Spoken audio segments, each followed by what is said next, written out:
Item ಯಾವುದೇ ಇರಲಿ try ಮಾಡಿ ಆಚಿ ಚಿಕನ್ ಮಸಾಲಾ. ಆಚಿ ಚಿಕನ್ ಮಸಾಲಾ.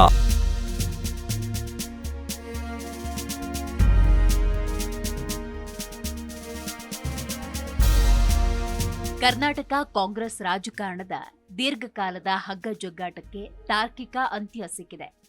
ಕಷ್ಟದ ದಿನಗಳಲ್ಲಿ ಕೆಪಿಸಿಸಿ ಅಧ್ಯಕ್ಷರಾಗಿ ಪಕ್ಷಕ್ಕೆ ಜೀವ ತುಂಬಿ ಅಧಿಕಾರದ ಹೊಸ್ತಿಲಿಗೆ ತಂದು ನಿಲ್ಲಿಸಿದ ಡಿಕೆ ಶಿವಕುಮಾರ್ ಇಂದು ಕರ್ನಾಟಕ ರಾಜ್ಯದ ಮುಖ್ಯಮಂತ್ರಿ.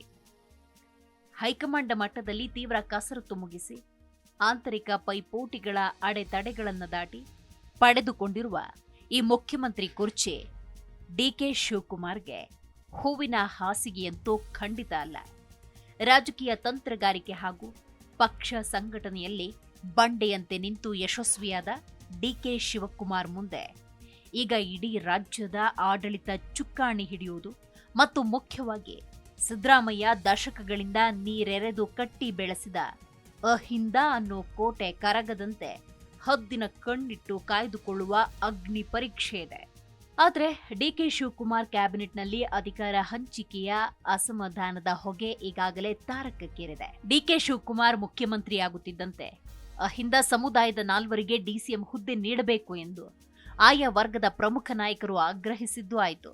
ಆದರೆ ಹಿರಿಯ ನಾಯಕ ಡಾಕ್ಟರ್ ಜಿ ಪರಮೇಶ್ವರ್ ಸದ್ಯ ಡಿಸಿಎಂ ಹುದ್ದೆ ಅಲಂಕರಿಸಿದ್ದಾರೆ. ಅಹಿಂದದ ಇತರ 3 ಪ್ರಮುಖ ಆಕಾಂಕ್ಷಿಗಳನ್ನು ಕೈಬಿಟ್ಟು ಡಾಕ್ಟರ್ ಜಿ ಪರಮೇಶ್ವರ್ ಒಬ್ಬರನ್ನೇ ಡಿಸಿಎಂ ಸ್ಥಾನದಲ್ಲಿ ಕೂರಿಸಿರುವ ಈ ಸೂಕ್ಷ್ಮ ಪರಿಸ್ಥಿತಿಯನ್ನ ಡಿಕೆ ಶಿವಕುಮಾರ್ ಅತ್ಯಂತ ನಾಜೂಕಾಗಿ ನಿಭಾಯಿಸಬೇಕಿದೆ. ಕರ್ನಾಟಕದಲ್ಲಿ ಕಾಂಗ್ರೆಸ್ ಅಧಿಕಾರಕ್ಕೆ ಬರಬೇಕಾದ್ರೆ ಅಹಿಂದ ವರ್ಗಗಳ ಬೆಂಬಲ ಎಷ್ಟು ಅನಿವಾರ್ಯವಾಗಿತ್ತು ಅನ್ನೋದು ಜಗಜ್ಜಾಹಿರು. ಕಾಂಗ್ರೆಸ್ಗೆ ಭದ್ರ ಬುನಾದಿ ಹಾಗೂ ನಿರಂತರ ಶಕ್ತಿ ತುಂಬಿದ್ದೆ ಅಲ್ಪಸಂಖ್ಯಾತರು, ಹಿಂದುಳಿದವರು, ದಲಿತರು. ಸಿದ್ದರಾಮಯ್ಯ ಅನ್ನೋ ಹೆಸರೇ ಈ ವರ್ಗಗಳ ಪಾಲಿಗೆ ಸಾಮಾಜಿಕ ನ್ಯಾಯದ ದನಿಯಾಗಿತ್ತು. ಅವರ ಆ ಜನಪ್ರಿಯತೆ, ವರ್ಚಸ್ಸು ಮತ್ತು ಅಹಿಂದ ಸಮುದಾಯಗಳ ಒಳಗೆ ಅವರು ಗಳಿಸಿರುವ ಅಚಲವಾದ ಭಾವನಾತ್ಮಕ ನಂಬಿಕೆಯನ್ನ ಸರಿಗೊಟ್ಟೋದು ಡಿಕೆ ಶಿವಕುಮಾರ್ಗೆ ಮಾತ್ರವಲ್ಲ, ಯಾರಿಗೂ ಅಷ್ಟು ಸುಲಭ ಸಾಧ್ಯ ಇಲ್ಲ. ಡಿಕೆ ಶಿವಕುಮಾರ್ ಒಕ್ಕಲಿಗ ಸಮುದಾಯದ ಪ್ರಬಲ ನಾಯಕರಾಗಿ ಗುರುತಿಸಿಕೊಂಡವರು. ಒಕ್ಕಲಿಗರು ಕಾಂಗ್ರೆಸ್ ಕೈ ಹಿಡಿಯುವಂತೆ ಮಾಡುವಲ್ಲಿ ಅವರು ದೊಡ್ಡ ಶ್ರಮ ಹಾಕಿದ್ರು. ಈಗ ಮುಖ್ಯಮಂತ್ರಿಯಾಗಿ ಇಡೀ ರಾಜ್ಯವನ್ನ ಮುನ್ನಡೆಸುವಾಗ ಅವರು ತಮ್ಮ ಮೇಲಿರುವ ಒಂದು ಸಮುದಾಯದ ನಾಯಕ ಅನ್ನೋ ಹಣೆಪಟ್ಟಿಯನ್ನ ಕಳಚಿಕೊಳ್ಳಲೇಬೇಕಾದ ಅನಿವಾರ್ಯತೆ ಇದೆ. ಅಹಿಂದ ವರ್ಗಗಳಲ್ಲಿ ತಮಗೆ ಅನ್ಯಾಯವಾಗಬಹುದು ಅಥವಾ ತಮ್ಮನ್ನ ಕಡೆಗಣಿಸಲಾಗ್ತಾ ಇದೆ ಎಂಬ ಸಣ್ಣ ಅಸುರಕ್ಷತೆಯ ಭಾವನೆ ಮೂಡಿದ್ರು ಅದು ಕಾಂಗ್ರೆಸ್ನ ತಳಪಾಯವನ್ನೇ ಅಲ್ಲಾಡಿಸಿ ಬಿಡುತ್ತೆ. ಅಷ್ಟೇ ಅಲ್ಲ, ಸಿದ್ದರಾಮಯ್ಯ ಅವರನ್ನ ಡಿಕೆ ಶಿವಕುಮಾರ್ ಅತ್ಯಂತ ನಾಜೂಕಾಗಿ ನಿಭಾಯಿಸಬೇಕಿದೆ. ರಾಜ್ಯದ ಬಲಿಷ್ಠ ಮತ ಬ್ಯಾಂಕ್ ಅಹಿಂದಾದ ಮೇಲಿನ ಸಿದ್ದರಾಮಯ್ಯ ಹಿಡಿತ ಇನ್ನೂ ಕಡಿಮೆಯಾಗಿಲ್ಲ. ಸಚಿವ ಸಂಪುಟದಲ್ಲೂ ಸಿದ್ದರಾಮಯ್ಯ ಬೆಂಬಲಿಗರನ್ನ ಕಡೆಗಣಿಸದಂತೆ ಡಿಕೆ ಶಿವಕುಮಾರ್ ಎಚ್ಚರ ವಹಿಸಬೇಕಿದೆ. ಆಂತರಿಕ ಭಿನ್ನಮತ ತಲೆ ಎತ್ತದಂತೆ ನಿರ್ವಹಿಸಬೇಕಿದೆ. ಆದರೆ ಈಗಾಗಲೇ ರಾಮಲಿಂಗಾರೆಡ್ಡಿ ತಮ್ಮ ಸ್ಥಾನಕ್ಕೆ ರಾಜೀನಾಮೆಯನ್ನು ಕೊಟ್ಟಿದ್ದಾರೆ. ಮಗದೊಂದು ಕಡೆ ಕೆಎಚ್ ಮುನಿಯಪ್ಪ ಕೂಡ ಬಹಿರಂಗವಾಗಿ ಅಸಮಾಧಾನ ಹೊರಹಾಕಿದ್ದಾರೆ. ಜೊತೆಗೆ ಮುಖ್ಯಮಂತ್ರಿ ಹುದ್ದೆಯನ್ನ ವಹಿಸಿಕೊಂಡ ತಕ್ಷಣವೇ ಡಿಕೆ ಶಿವಕುಮಾರ್ ಅವರ ರಾಜಕೀಯ ಚಾಣಾಕ್ಷತನ ಪರೀಕ್ಷೆಗೆ ಗುರಿಯಾಗುತ್ತೆ. ಸಿದ್ದರಾಮಯ್ಯ ಅವಧಿಯಲ್ಲಿ ತಳ ಸಮುದಾಯಗಳನ್ನು ದೃಷ್ಟಿಯಲ್ಲಿಟ್ಟುಕೊಂಡು ಜಾರಿಗೆ ತಂದ ಭರಪೂರ ಗ್ಯಾರಂಟಿ ಯೋಜನೆಗಳನ್ನ ಆರ್ಥಿಕ ಶಿಸ್ತಿನೊಂದಿಗೆ ಮುಂದುವರಿಸಿಕೊಂಡು ಹೋಗಬೇಕಾದ ಹೊಣೆಗಾರಿಕೆ ಡಿಕೆ ಹೆಗಲ ಮೇಲಿದೆ. ಒಂದು ವೇಳೆ ಗ್ಯಾರಂಟಿ ಯೋಜನೆಗಳು ಕುಂಠಿತಗೊಂಡ್ರೆ, ಅನುದಾನ ಕೊರತೆಯ ಕಾರಣ ನೀಡಿ ಅವುಗಳನ್ನು ಸ್ಥಗಿತ ಮಾಡಿದ್ರೆ ಅದರ ಮೊದಲ ಹೊಡೆತ ಬೀಳೋದು ಅಹಿಂದ ಮತ ಬ್ಯಾಂಕಿಗೆ. ಇದು ನೇರವಾಗಿ ಡಿಕೆ ಶಿವಕುಮಾರ್ ಆಡಳಿತದ ವೈಫಲ್ಯ ಅಂತ ಬಿಂಬಿತವಾಗಿ ಬಿಡುತ್ತೆ.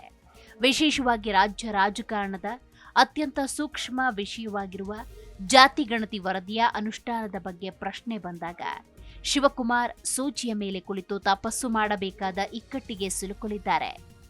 ತಮ್ಮದೇ ಒಕ್ಕಲಿಗ ಸಮುದಾಯ ತೀವ್ರವಾಗಿ ವಿರೋಧಿಸ್ತಾ ಇರುವ ಸಾಮಾಜಿಕ, ಆರ್ಥಿಕ, ಶೈಕ್ಷಣಿಕ ವರದಿಯನ್ನ ಅಹಿಂದ ವರ್ಗಗಳ ಬೇಡಿಕೆಗೆ ತಕ್ಕಂತೆ ಒಪ್ಪಿಕೊಳ್ಳುವ ಧೈರ್ಯವನ್ನ ಅವರು ತೋರಬೇಕಿದೆ.